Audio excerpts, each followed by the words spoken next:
L'audience solennelle de la rentrée judiciaire 2013-2014 s'est effectuée aujourd'hui, 1er octobre.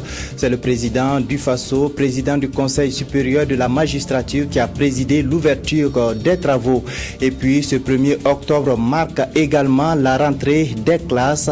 Des milliers d'élèves à travers le pays vont pendant les 9 prochains mois aller à la conquête du savoir et des diplômes, une rentrée que les autorités placent sous les signes de l'accessibilité et de la qualité de l'enseignement. Voilà qui fait la une de l'actualité ce soir. Bonsoir à tous et bienvenue dans cette édition. Après la rentrée gouvernementale, place à la rentrée judiciaire. Les juges, magistrats, avocats, greffiers et autres auxiliaires de justice reprennent le chemin des cours et tribunaux où les attendent sans doute de nombreuses affaires. L'ouverture solennelle de la rentrée judiciaire a eu lieu ce matin sous la présidence du président du FASO, président du Conseil supérieur de la magistrature. Le juge au sens de l'article 124 de la Constitution. C'est la thématique qui retiendra l'attention de la communauté judiciaire cette année. Le point avec Nyakiteda. Le président de la Cour des comptes, entouré des autres présidents de haute cour, et en face le président du Conseil supérieur de la magistrature, le président du FASO en personne, et un parterre de personnalités ainsi que la sommité du monde de la justice, c'est parti pour l'année judiciaire 2013-2014. Une audience qui a respecté trait pour trait l'itinéraire, mot introductif du président de séance, réquisitoire du procureur général, lecture de l'article 43 de la loi organique par le greffier en chef et portant statut de la magistrature. La voie est ouverte pour cette audience solennelle et qui invite la famille judiciaire à se pencher sur le thème « Le juge » au sens de l'article 124 de la Constitution. L'article 124 de la Constitution stipule en effet que le pouvoir judiciaire est confié aux juges. Il est exercé sur tout le territoire du Burkina Faso par les juridictions de l'ordre judiciaire et de l'ordre administratif déterminés par la loi. Cette situation complexe appelle du juge un sens élevé des responsabilités, car à grand pouvoir, grande responsabilité. Le juge doit œuvrer à légitimer l'institution judiciaire dont il est l'acteur principal à travers son comportement et son image. Tout au long de l'année judiciaire 2013-2014, les magistrats, les juges, les greffiers et autres auxiliaires de justice des cours et tribunaux devaient travailler à redorer le blason de la justice dans un environnement de plus en plus hostile aux décisions et jugements rendus. Pour relever le défi, l'année judiciaire 2013-2014 est placée sous le signe de l'équité. Cette année judiciaire, c'est surtout sous le signe, comme vous l'avez suivi un peu dans tous les messages, de donner encore plus une belle image, une bonne image du juge et que le justiciable se sente vraiment défendu et protégé par nous qui sommes chargés de dire le droit. Le thème de cette année appelle à une action d'union sacrée entre le monde de la justice avec pour leitmotiv garantir le droit à tous les Burkinabés selon l'ordre des avocats du Burkina. Car au dire du bâtonnier, bâtir une nation démocratique repose sur une justice forte et équitable pour tous.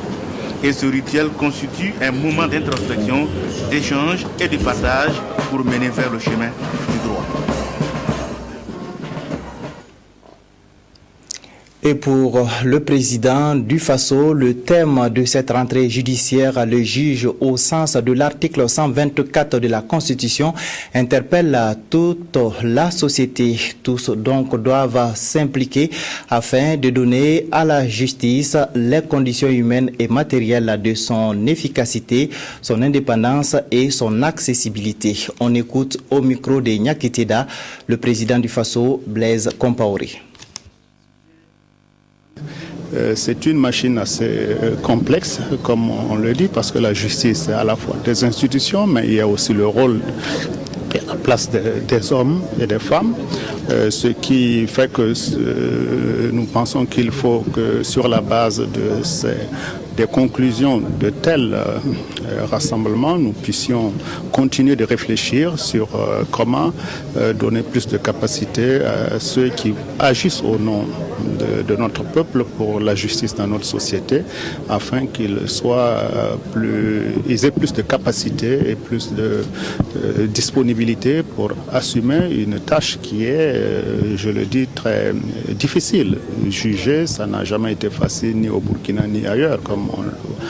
Mais je crois qu'il est essentiel que les justiciables, que le peuple soit toujours à côté de nos juges, car hors de la justice, il n'y a pas de société libre, de société démocratique. Donc il nous faut continuer de travailler pour faire en sorte que notre justice soit toujours plus forte et plus efficace. C'est également la fin des vacances pour la communauté éducative. Le top de départ officiel de ce cycle de données et du recevoir des connaissances et enseignements a été donné ce matin à Gourcy par les autorités en charge de la question. Qualité et accessibilité de l'enseignement, voilà les défis à relever au cours de cette année scolaire 2013-2014. Le point avec Maxime Zongo. Visite de structures d'accueil, échange avec les élèves et les enseignants pour mieux comprendre les réalités sur le terrain, c'est par un contact direct qu'a débuté cette journée marathon initiée par les autorités en charge des enseignements pour marquer le top départ de l'année scolaire 2013-2014.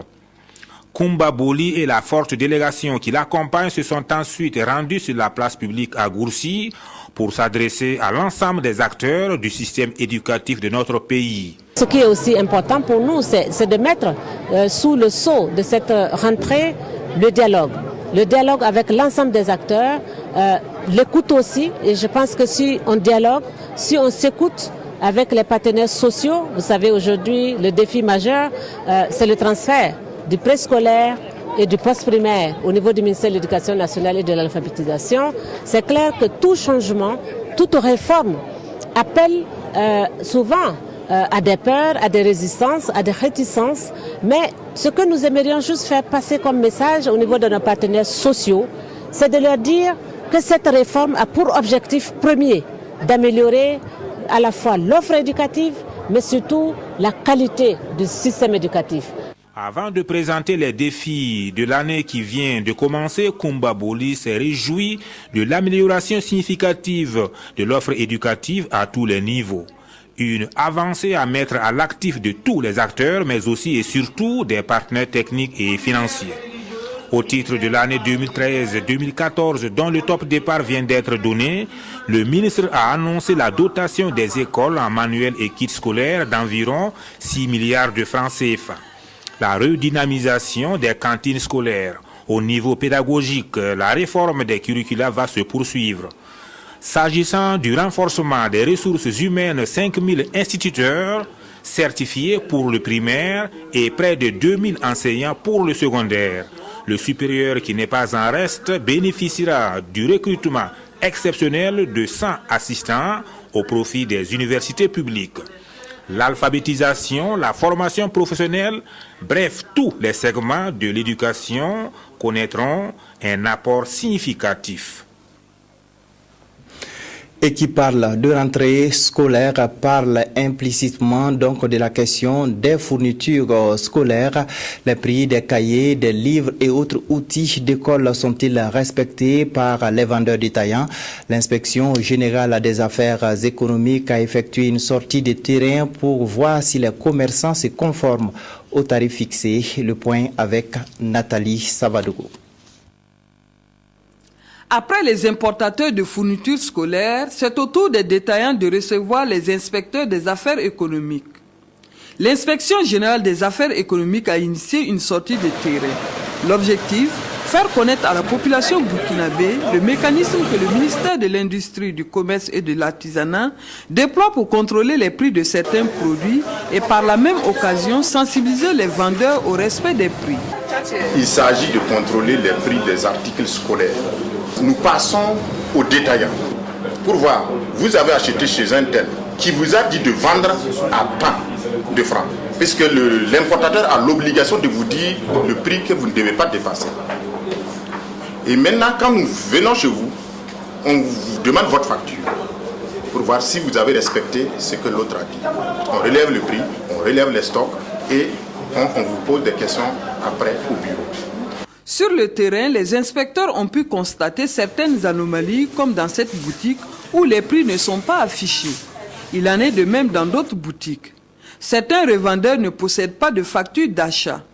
Bon, les prix qui ne sont pas affichés, c'est un oubli, comme j'ai eu à le dire. Sinon, si vous remarquez, sur la plupart de nos articles, les prix sont affichés. Si ce n'est pas parce que cette année, on commence à demander les prix, puisqu'il n'y avait pas de prix, on peut payer un cahier à 125, le carton. Et pour avoir 25 francs là-dessus, même c'est problème. Les mêmes prix là, les parents de l'élève partent là-bas, payer 125. À toutes ces questions, l'inspecteur général Barry Amidou répond. Si vous dites que vous n'avez pas de facture, nous estimons que c'est vous qui n'avez pas réclamé, parce que vous avez l'obligation de réclamer la facture et l'autre a l'obligation de vous la délivrer. Et celui qui ne fixe pas les prix, celui qui ne prend pas la facture, nous présumons qu'il a une intention pas très louable. Voilà pourquoi nous sanctionnons la non-présentation de facture, parce que si vous obligez les importateurs à vous donner des factures, ils vous les donneront. Certains revendeurs ont tout simplement déserté les lieux pour ne pas avoir à se prêter aux questions des inspecteurs. Ce qui est certain, l'opération se poursuivra dans tous les grands centres du Burkina. Toute personne qui ira à l'encontre des textes sera sanctionnée selon le directeur général de l'inspection des affaires économiques. La pénalité va de 5 000 francs CFA à 10 millions de francs CFA selon l'ampleur de la faute ou même voir la fermeture pure et simple de sa boutique selon la gravité de l'infraction. Le président malien Ibrahim Boubacar Keïta a dû écourter son séjour en France à cause des troubles qui affectent son pays ces derniers jours. Des combats ont éclaté à Kidal entre soldats maliens et rebelles Touaregs, tandis que des militaires insatisfaits protestaient à Kati. C'était l'une des plus belles voix de la télévision nationale, une voix qui s'est évanouie à jamais. Pélagie Bempanome Savadogo Bouddha, journaliste reporter à la rédaction de la télévision nationale, a tiré sa révérence hier soir à l'âge de 28 ans. L'inhumation de notre consoeur qui avait à peine 2 ans de service a eu lieu ce soir au cimetière de Taptenga. Reportage Abdul Rasmane Zongo. Regard droit et jovial, trait du visage reflétant la pleine jeunesse, Pélagie Bempanoro Sawadgo Bouddha, 28 ans, journaliste reporter affecté depuis octobre 2011 à la télévision nationale du Burkina, a été hier lundi 30 septembre 2013 brusquement victime du piège irréversible de la mort. Les grandes familles de la RTB, de la défunte, parents, amis et connaissances sont plongés dans la consternation et la désolation. Un grand moine à domicile s'incline respectueusement devant la dépouille. Puis, le cortège funèbre se dirige à l'église Saint-Camille pour l'absoute du corps. La longue procession s'ébranle par la suite pour l'inhumation au cimetière de Taptenga. Elle a été intégrée à la fonction publique en qualité d'assistante en sciences et techniques de l'information et de la communication depuis le 3 août 2011. Seulement 2 ans de carrière. On a tous été choqués par sa disparition, d'autant plus que samedi, elle travaillait, elle était sur le journal spécial du CITO. On a apprécié la qualité de ses reportages. On apprécie son esprit de recherche, son esprit même de créativité dans la construction du reportage. Tout le long du CITO, elle était là, elle a monté les éléments avec nous. Bon, mais nous, on ne savait pas que le départ était proche. Voici un extrait de son dernier reportage, réalisé sur le CITO samedi dernier et diffusé dimanche au journal de 13h15. Le secteur de l'hôtellerie constitue de nos jours un domaine incontournable pour la promotion du tourisme burkinabé. C'est pourquoi cette 10e édition du Salon international du tourisme et de l'hôtellerie de Ouagadougou, on retrouve un nombre important de promoteurs hôteliers. Pélagie Bempanoro Sawadgo Bouddha laisse derrière elle un bébé de 16 mois et une grande famille éplorée. Repose en paix Pélagie et que la terre du Burkina te soit légère. Fin de cette édition. Bonne suite de programme sur la RTB.